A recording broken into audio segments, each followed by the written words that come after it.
Good evening, I'm Dennis Ward. Welcome to APTN National News. We begin tonight in Quebec, where the coroner's inquiry examining Joyce Echaquan's death is only becoming more complicated. Cross-examination of health workers is taking longer than expected, and the questions keep piling on. Lindsay Richardson is in Trois-Rivières. She brings us the latest from the courtroom. Week 3 of the Eshequan Commission, and healthcare workers are still filing into the Trois-Rivières courthouse to testify, except they're now flanked by privately hired bodyguards. Joliet Hospital's response to the recent death threats received from sources unknown. The family is very exposed by this, of course. I mean, their life is being exposed publicly. The Eshequan family's lawyer says it's frustrating. They've also been threatened, but were not offered additional protection as the hearings continue. So when the family sees, on the other hand, that there is a very impressive security dispositif on the personnel of the hospital and the protection of their identity and everything, it's obvious that they also feel that they should receive the same amount of protection in this context. With the testimony of at least 10 healthcare workers now on record, Coroner Gehan Kamel's work is cut out for her. Since the beginning of the commission, she's made at least 14 requests for additional information to fill in gaps in their testimony. Here's what we know so far. Last week, the nurses at Joyce's bedside in late September denied the hospital's problems with racism and neglect. This week, we're hearing the opposite. On Tuesday, a nurse claimed she overheard Joyce's care staff saying, "Now that she's dead, we'll finally have peace." On Wednesday, another nurse claimed he went over his supervisor's head to get help for Joyce because she was being neglected. In his own words, "I bypassed to save a life." His supervisor, who testified just afterwards, denies it. Today, we heard from a chief nurse at Joliet, who says the racial remarks leveled at Joyce were unacceptable, but the cold approach used is typical in a crisis situation. "It's not okay, but sometimes we don't have the choice," she said. As a follow-up, someone asked what more could have been done to save Joyce's life. She couldn't answer the question. Next up to testify are pharmacists, pathologists, and toxicologists, no doubt to return to the point of Joyce's alleged narcotic and cannabis abuse and whether the combination of the two could have worsened her condition or possibly contributed to her death last September. We'll be following the story and we'll bring you a roundup of the week's events tomorrow. Lindsay Richardson, APTN National News, Trois-Rivières, Quebec. Thanks, Lindsay. Today, Ontario released its action plan for addressing the national inquiry into missing and murdered Indigenous women and girls, 231 calls for justice. It comes nearly 2 years after that final report was released. This afternoon, the province released 6 pathways to safety, a plan to preserve Indigenous lives in Canada. The pathway's aim is to protect groups like Indigenous women, children, and other gendered people. Ontario will commit $1.6 billion to different sectors, including healthcare, justice systems, and culture. Cora Maguire-Surrett, Executive Director of the Ontario Native Women's Association, says the plan is a move in the right direction. Let's agree to work towards change. Let's agree to do something together. And when we shared our truths and governments have respected it and take those truths forward and begin looking at their systems and begin looking at the policies and the systemic change that we need to make, this is when we'll start to have safety. Documents obtained by APTN through access to information revealed the toxic work environment at Indigenous Services in Halifax has been harming staff for years. Consultants hired last summer have called on Ottawa to acknowledge its role in allowing the issues to fester. Brett Forrester has that story. Tucked away in this nondescript Halifax building is the Atlantic office of the First Nations and Inuit Health Branch. It's the wing of Indigenous Services Canada that provides health services to communities. And, according to this confidential internal report, it's also a dysfunctional work environment marred by broken trust, fear, and harm. While thoroughly redacted, its findings are grim.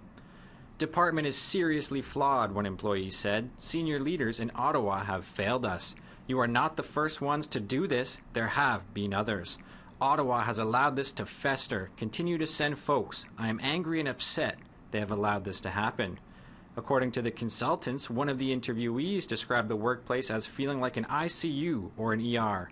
Yet another said the Atlantic region was more of a crisis management organization, as opposed to one that takes the time to identify key priorities. Sharon Rutherham and Juliana Julian are health directors at nearby Mi'kmaq First Nations.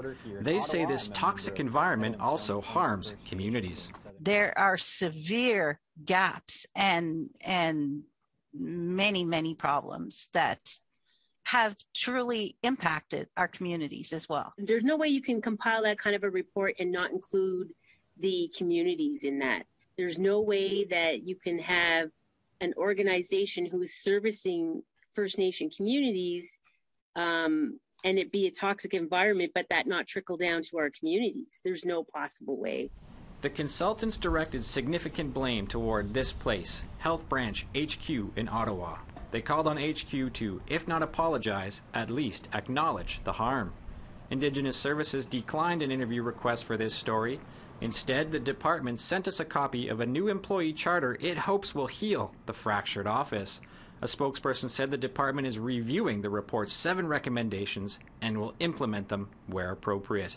They didn't say if anyone had been fired or if anyone apologized. Brett Forster, APTN National News, Ottawa. And you can find more on Brett's reporting on this story on our website, aptnnews.ca. To the COVID-19 pandemic now, and Manitoba's Opposition NDP says answers are needed after a COVID-19 patient being transferred to Ontario earlier this week became unstable and eventually died. We've seen that our healthcare system has been overrun as a result of a combination of cuts by the government and the impacts of COVID-19. And so I think there is a legitimate question to ask as to whether this person would have survived had they been allowed to remain in the intensive care unit bed that they were in. The patient's condition worsened prior to takeoff and was returned to the hospital where she died the following day. In a statement, Shared Health says rapid deterioration and death of COVID-19 patients requiring critical care is not uncommon and cannot be predicted, whether in the ICU or during transports. Southern Chiefs organization has identified the patient as 31-year-old Crystal Mousseau. Mousseau was from Ebb and Flow First Nation and was a mother of 2. There are more than 20 critically ill patients from intensive care units who have had to be transferred out of Manitoba due to a lack of space in hospitals. First Nations people account for about 40% of the current ICU patients. Southern Chiefs Organization Grand Chief Jerry Daniel says the organization will continue to press for answers about what happened to Mousseau. We will do everything that we can to bring out the facts of the story. Why was she needing transportation? What were the factors involved or variables involved in why her health care couldn't be provided here? How was the decision made for her, who was supposed to have been in a stable medical condition, to be transported at that time? So those are the questions that we have surrounding her death. We want to know how decisions were made in this instance. And so, yes, we will be seeking that. Meanwhile, Manitoba is getting some much-needed help to alleviate mounting pressure on the healthcare system amid that surge in COVID-19 hospitalizations. Members of the military have been deployed to the province after a request from Winnipeg's mayor. A National Defence spokesperson says the support will include up to 2 multi-purpose medical assistance teams to help with medical care. It will also include help with critical care, patient transportation. The teams are expected to be in the province for at least 4 weeks. The Blackfeet Nation in Montana can no longer hold COVID-19 vaccination clinics for Canadians in southern Alberta. The tribe began offering shots at the Carway border crossing a month ago due to an abundance of vaccines. Over 1,000 Albertans were vaccinated, including members of the Blackfoot Confederacy. But now, U.S. Customs and Border Protection say Canadians attempting to drive across the border will be denied entry because vaccines are widely available in Canada. To the East Coast, where the Canadian press is reporting that a Mi'kmaq First Nation in Nova Scotia is being forced to rejig their lobster harvest next week. Comes after the federal government threatened to confiscate traps that aren't approved by the Department of Fisheries and Oceans.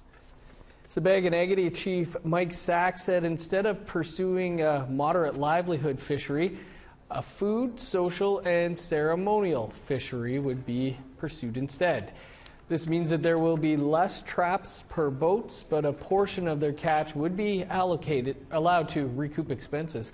No word from the Department of Fisheries and Oceans on that yet. Filmmaker Michelle Latimer has resurfaced. Latimer was the director of the CBC program Trickster, but quit in December following questions around her Indigenous identity. Now she's taking her former employer to court. According to court documents filed in April, Latimer says she was defamed by 4 CBC journalists.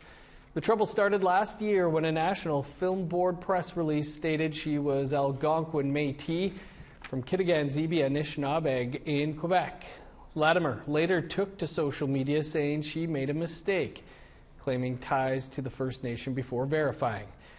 Latimer is seeking $200,000 in damages and demanding that the 4 CBC journalists she says defamed her are, quote, appropriately punished. Ethan Bear is speaking out about racist messages he received following the Winnipeg Jets booting the Edmonton Oilers from the NHL playoffs. More on that coming up after the break.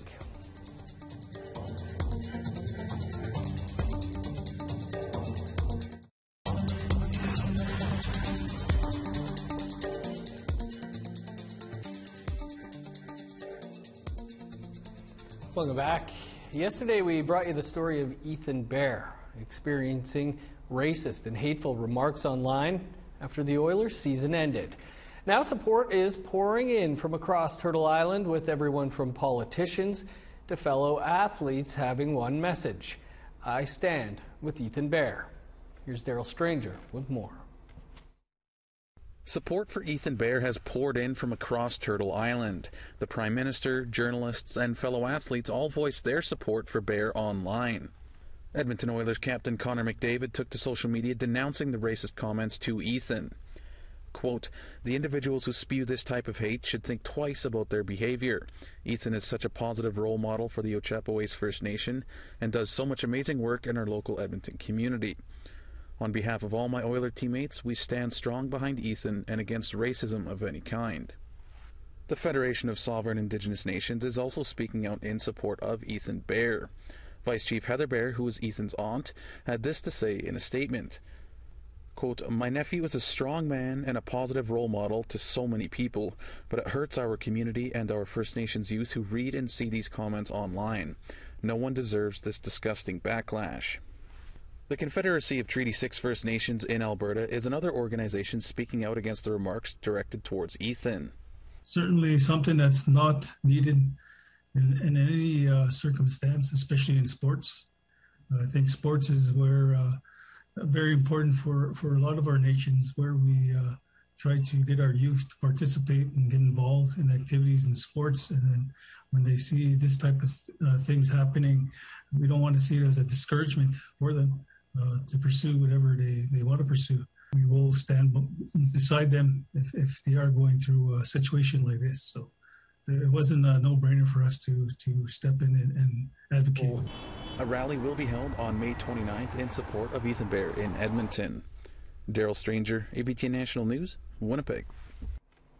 Well, in the wake of racist remarks being sent to Ethan Bear, the Oilers have released a video from Ethan and his girlfriend, Lenasia Ned, on their webpage and social media. Here is their video response to the racist comments in full. Hello everyone, it's Ethan Bear here in Rogers Place, on Treaty 6 territory, home of the Edmonton Oilers. We just came off a hard-fought series. We didn't get the result we wanted, but the guys all left it all on the line. As you've known, I've been subject to racist behavior on social media, and I know this doesn't represent all Oilers fans or hockey fans, and I greatly appreciate your support and your love during this time. I'm here to stand up to this behavior, to these comments. I'm proud of where I come from. I'm proud to be from Ochapo's First Nation. And I'm not just doing this for myself. I'm doing this for all people of color. I'm doing this for the next generation, to help make change, to love one another, to support one another, to be kind to each other. There's no place for racism in our communities, in sports, or in our workplace. So I call on all of us to help make change and to end racism. We all deserve to be treated fairly. And at the end of the day, I think we'll get there. Hello, my name is Lanasia Ned, and I'm here today to support Ethan on the matters of racism. I'm wanting to make a positive change in our community and create a voice for Indigenous youth to stand up to these sort of stereotypes and remarks towards our people. Me and Ethan are wanting to use his platform as a way to make a shift in young Indigenous and children of color's experiences growing up so that they don't have to endure what we had to experience. We are really overwhelmed with all of the love and support and kind words we are receiving, but it's time to make a change. It's time to educate ourselves on these matters and stand up to racism. Thank you. Let's hope people are getting the message. Time for another quick break, but stick around. There's more to come.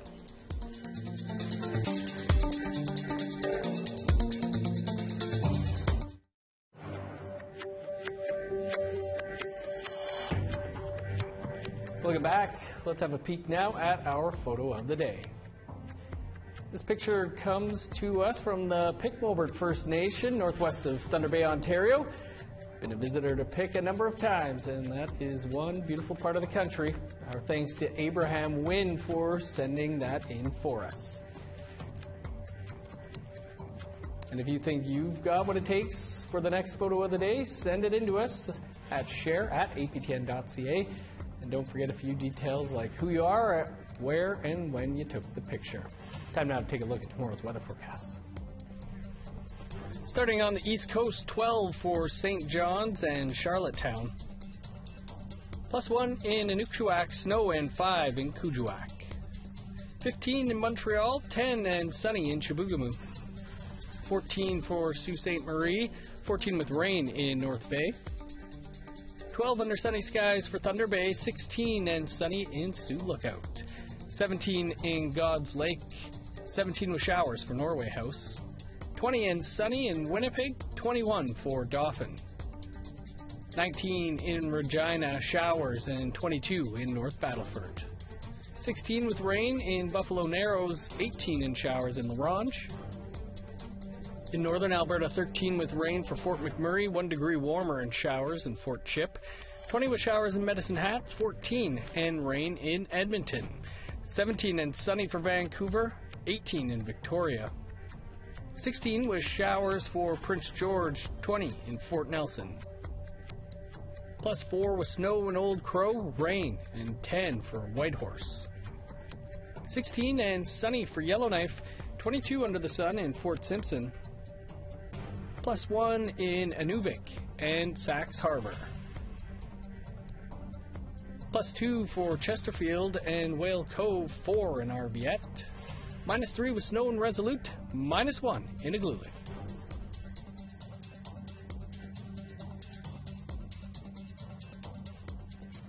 In the 1960s, a small group of Dene from the Northwest Territories were forcibly removed from their traditional homeland by the federal government.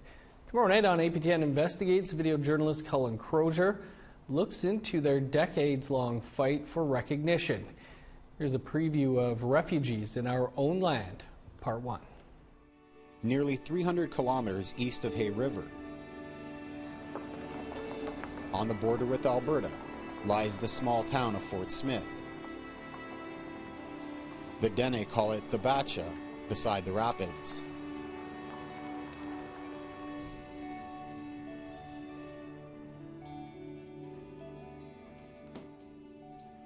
It's where Paul Boucher's family eventually settled after they were forced to leave Rocher River.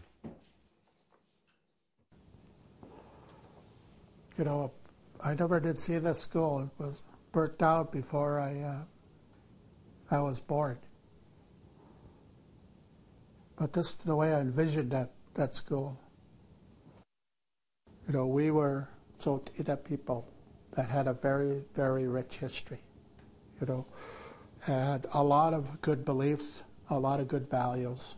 And the laws that people followed was the laws of the land, the laws that their ancestors passed down.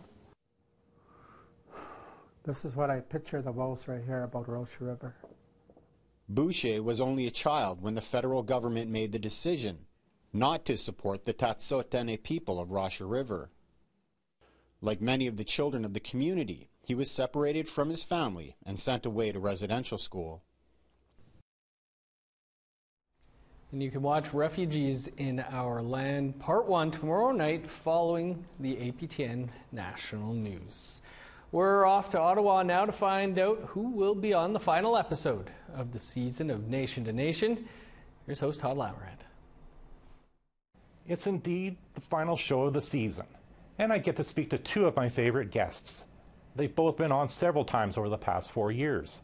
First will be one of the most well-known child advocates in Canada, Cindy Blackstock. Her fight for First Nations children has been going on for well over a decade, and it's far from over. She'll tell me the latest obstacle to stamp out systemic racism in child welfare. And one of my favorite parliamentarians, former Green Party leader Elizabeth May. Regardless of not being leader, she's running once again. And she's as passionate as ever when it comes to the climate and the environment. That's coming up in a few minutes. I'll see you then. It's going to be a good show, and not only is that the final episode of the season for Nation to Nation, tonight's show will also mark the end of an era for Todd and APTN, really. Todd started his television career at APTN 21 years ago as a video journalist, and he's been on television ever since that time as a reporter or host. You're going to see a whole lot less of Todd on TV in the coming days and years as he moves into a managerial role here at APTN News. Big congrats to Todd. But you can still catch his show tonight in about 1 minute's time. And that's all the time we have for your APTN National News for this Thursday. I'm Dennis Ward. Thanks for joining us. Have a great night. We'll see you back here tomorrow.